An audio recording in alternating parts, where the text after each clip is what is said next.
Analiza proizvoda za preprodaju, električni skuter, pametna investicija ili ne? U svetu gdje gorivo ide samo gore, a gradski prevoz sve više kasni, električni skuter postaje logičan odgovor na svakodnevne probleme mobilnosti. Pa hajde da pogledamo da li se ovaj konkretan model isplati za preprodaju. Jasno je, riječ je o polovnom skuteru koji je prešao oko 4000 km, ali mu je skoro urađena zamjena baterija novim, što mu daje ogroman plus. Baterije su ključ kod polovnih električnih vozila i činjenica da su kao iz fabrike bez sumnje, znači da je ovaj model spreman za još dosta kilometara. Uz to dolaze 3 ključa i 2 daljinske komande, što je retkost čak i kod novih modela. U stvarnosti prodajna cena od 360 € uopšte nije visoka za vozilo koje ima minimalne troškove korištenja i koje ne zahteva gorivo. Jedini ozbiljniji nedostatak je zadnja guma koju je potrebno zakrpiti ili zameniti, što je minimalno ulaganje u poređenju sa ukupnom vrednošću. Sa aspekta preprodaje, ako bi se ovaj skuter estetski dodatno sredio, malo sređivanje, nove nalepnice ili eventualno neki vizualni dodatak, može se prodati za 450 do 500 € bez mnogo muke. Tržište za električna gradska vozila je u porastu, posebno među mlađom populacijom, dostavljačima i onima koji žele da izbegnu gužvu i troškove. Imam utisak da bi uz pametno oglašavanje, dobro usmjerene grupe na društvenim mrežama i isticanje nedavno zamenjene baterije, ovaj skuter mogao da se proda u roku od nekoliko dana sa zaradom od 80 do 150 €. Dakle, ako imaš malo vremena, prostora za prepakivanje i osjećaj za tržište, ovaj oglas bi mogao biti tvoj sljedeći korak ka dodatnoj zaradi. Klikni na sviđa mi se ako ti je ovaj sadržaj bio koristan, ostavi komentar kako tebi ide slična preprodaja, podeli sa nekim ko razmatra ulazak u flotu električnih skutera i pretplati se, nova analiza stiže uskoro. Analiza proizvoda za preprodaju, Airsoft, pištolj, AAP01, da li vredi uložiti? Ako ciljaš na usku, ali lojalnu grupu kupaca, ljubitelje Airsoft sporta, onda si upravo naišao na odličnu priliku za preprodaju. Airsoft pištolj AP01 je jedan od najcenjenijih među zaljubljenicima u ovu aktivnost, poznat po svojoj izdržljivosti, brzini paljbe i mogućnostima dodatne dorade. Bez sumnje, cena od 70 € za ovaj model u odličnom stanju je povoljna. Novi AP01 na domaćem i europskom tržištu ide i do 120 €, a ako se uračuna dodatna oprema ili izmjena delova, vrednost može biti još viša. Kupcima iz sveta Airsofta to nije prepreka. Oni ozbiljno ulažu u svoju opremu i spremni su da plate više za poznat i provjeren model. Po mom mišljenju, ako se oglas proširi uz bolje fotografije, opis mogućnosti i eventualne dodatne delove, poput rezervnog šaržera, boce za gas ili dodatne opreme, ovaj pištolj može lako dostići cenu od 90 do 100 €. Zarada od 20 do 30 € je više nego realna, pogotovo ako se oglas plasira na prava mesta, grupe ljubitelja, Airsofta, forumi, društvene mreže. Još jedna prednost, proizvod je lagan, lako se šalje i ne zahteva posebno pakovanje, što dodatno olakšava isporuku i smanjuje troškove prodavcu. U stvarnosti, ako ne želiš da se baviš opštom i masovnom robom i tražiš proizvod koji ima vernu bazu kupaca i stalnu potražnju, ovaj AAP01 pištolj je pun pogodak za pametnog preprodavca. Pretplati se za još korisnih prilika koje mogu doneti zaradu bez velikog rizika. Klikni sviđa mi se ako ti je ovaj sadržaj bio koristan, komentariši ako imaš iskustva sa Airsoft opremom i podeli sa nekim ko zna koliko ovaj pištolj zaista vredi. Analiza proizvoda za preprodaju. Yamaha 8KS, četvorotaktni vanbrodski motor. Prilika ili preveliki ulog. Kad se u oglasu pojavi Yamaha motor sa 8 konjskih snaga, četvorotaktnim sistemom i urednim papirima za legalnu plovidbu, vredi se ozbiljno zagledati. Ovaj segment tržišta ne menja često vlasnike i upravo zato, ako znaš kome da prodaš, možeš lepo zaraditi. Jasno je, Yamaha je ime koje u svetu nautike izaziva poverenje. Njihovi četvorotaktni motori su poznati po tihom radu, pouzdanosti i niskoj potrošnji goriva. Cena od 899 € za polovan model ove snage je u srednjem rangu, ali ovdje dolazimo do ključnog dela sa svim papirima za upis u plovnu dozvolu. To je ogroman plus. U stvarnosti, mnogi kupci izbjegavaju motore bez papira jer procedura može biti komplikovana, a kazne visoke. U ovom slučaju sve je spremno za legalnu plovidbu. što značajno povećava njegovu tržišnu vrednost. A ako bi se ovaj motor ponudio u primorskim krajevima pred sezonu, na primjer preko lokalnih grupa u Hrvatskoj, Crnoj Gori ili Dalmaciji, realna cena mu lako može ići do 1200 eura.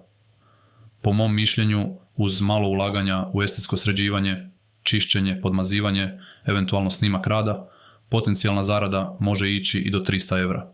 Sa druge strane, treba biti svjestan. Ovo nije roba za svakoga. Tržište je specifično, transport nezgodan i kupci traže ozbiljnost. Ali ako znaš kako da plasiraš, dobitak je siguran. Ukoliko ti je važna sigurnost ulaganja, prepoznatljiv proizvođač i proizvod koji ima stvarnu neprolaznu vrednost, ovaj Yamaha vanbrodski motor je, bez sumnje, isplativa meta za preprodaju. Ako ti je ova analiza bila korisna, klikni sviđa mi se, pretplati se za još korisnih analiza proizvoda i napiši u komentaru da li bi ti ulagao u nautiku kao svoju prodajnu nišu. Analiza proizvoda za preprodaju. Električni skuter favorit. Pametan izbor za brz obrt. Na tržištu polovnih električnih skutera pojava modela koji se vodi kao električna bicikla, a izgleda kao pravi motor, predstavlja zlatnu priliku za preprodavce koji znaju kako da je iskoriste. Ovaj konkretan primjerak, star 2 godine, prodaje se za 380 eura i, najvažnije, ne zahteva registraciju. Jasno je, to ga čini savršenim za širok krug kupaca. Tinejdžere, starije osobe, studente, pa čak i dostavljače. Bez komplikacija oko dozvola i taksi, samo sedneš i voziš. Ta prednost lako se može pretvoriti u snažan adut pri daljoj prodaji. Po mom mišljenju, ovo vozilo, uz osnovni servis i lagani vizualni tretman, čišćenje, eventualna zamjena nalepnica, može na pravom mjestu dostići cenu između 450 i 500 eura. Najveći plus je upravo to što ulazi u kategoriju električne bicikle, što donosi slobodu bez dodatne papirologije. U urbanim sredinama gdje ljudi traže brzo, tiho i ekonomično prevozno sredstvo bez dodatnih ulaganja, ovaj model je pun pogodak. Sa mog stanovišta, ako se plasira kroz kratke video snimke na društvenim mrežama u stilu vozim do posla za 0 dinara, može izazvati ozbiljan interes. Još jedna prednost, oglašavanje kao bez registracije, bez goriva, bez stresa, uz dobar snimak vožnje, to prodaje, bez dileme. Ako ti je cilj brz obrt, niska ulazna cena i proizvod koji prodaje sam sebe, bez sumnje, ovaj električni skuter je idealan za preprodaju. Pretplati se za još savjeta o zaradi bez velikih ulaganja, klikni sviđa mi se ako si prepoznao potencijal, komentariši da li bi ti vozio ovakav skuter i podeli sa nekim ko traži prevoz bez komplikacija. Analiza proizvoda za preprodaju Peugeot Speedfight 2. Stil, snaga i moguća zarada. Za sve koji tragaju za brzim obrtom, prepoznatljivim brendom i vozilom koje već ima svoju vernu publiku, Peugeot Speedfight 2 dolazi kao ozbiljan kandidat. Cena od 850 eura jeste viša nego kod električnih modela, ali i ciljana publika je potpuno drugačija. U ovom slučaju imamo klasičan dvotaktni skuter od 50 kubika, očuvan, garažiran, sa registracijom do juna i opisom koji jasno naglašava prednosti. Skuter ide između 70 i 75 km/h, ima odlične kočnice i amortizere, što su ključni elementi za kupce koji traže performanse i sigurnost. U stvarnosti, Peugeot Speedfight serija ima kultni status među mlađim vozačima. Njegov izgled, zvuk i brzina često ga čine poželjnijim čak i od skupljih modela. Po mom mišljenju, za ljubitelje klasičnih skutera koji žele nešto što izgleda sportski, a ne košta kao nov motor, ovo je pun pogodak. Za preprodaju prostora ima, uz dodatno pranje, poliranje plastika, malo vizualnog sređivanja i dobru foto i video prezentaciju, lako se može dostići cena od 950 do 1000 eura u urbanoj sredini, posebno pred sezonu kada interesovanje za skutere raste. Ima papire, registraciju, deklarisanih 50 kubika, važno za mlade vozače, i još k tome ide brzo, što znači da cilja pravo u centar interesovanja mlade publike. Jasno je, ako si preprodavac koji zna kako da prodaje brzinu, stil i zvuk, Peugeot Speedfight 2 je tvoj sljedeći traženi proizvod. Klikni sviđa mi se ako voliš klasiku na 2 točka, komentariši da li si vozio ovaj model, podeli sa nekim ko voli sportski izgled i pretplati se za još preprodajnih bisera koje drugi možda ne vide. Analiza proizvoda za preprodaju Honda HRX 427 kosilica, moćna azdaja koja donosi profit. Ako tražiš artikal koji se proda sam od sebe u proljeće i leto, upravo si naišao na njega. Honda HRX 427 sa motorom od 5 i po konjskih snaga u klasi polovnih kosačica je ono što bi narod rekao švajcarski sat u travi. Bez sumnje, Honda je bez konkurencije u ovom segmentu. Njeni modeli drže cenu, imaju vernu publiku među profesionalcima i ljubiteljima dvorišta, a još kad u oglasu stoji da radi kao sat i da je prošla njemački servis, to dodatno potvrđuje ozbiljnost prodavca.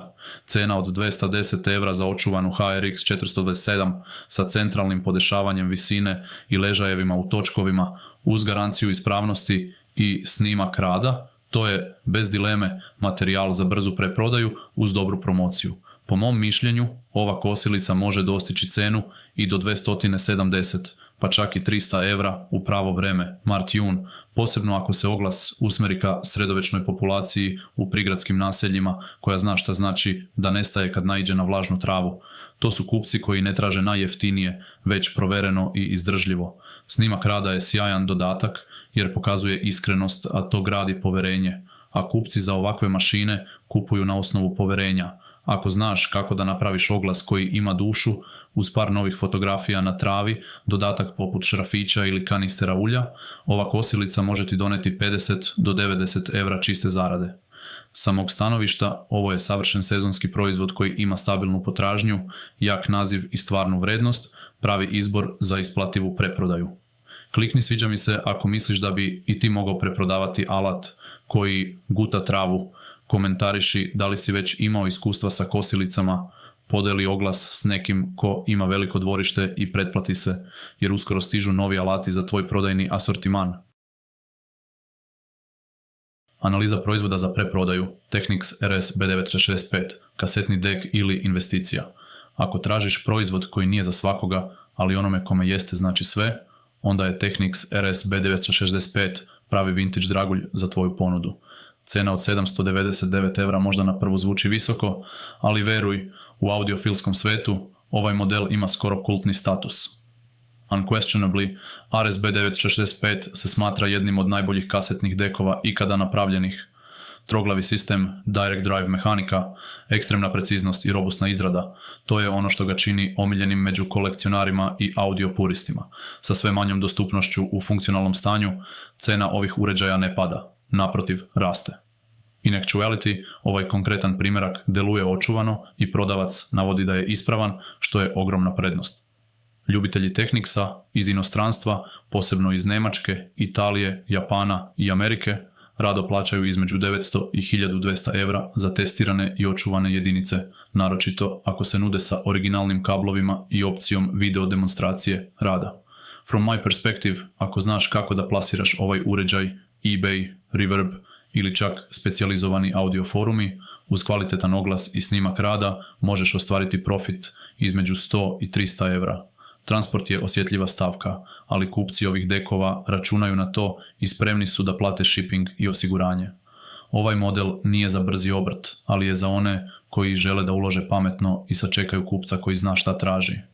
Veritably, ovo je artikal koji dokazuje da nostalgija i zvuk sa trake i dalje vrede, a ti možeš biti onaj ko to zna pretvoriti u keš.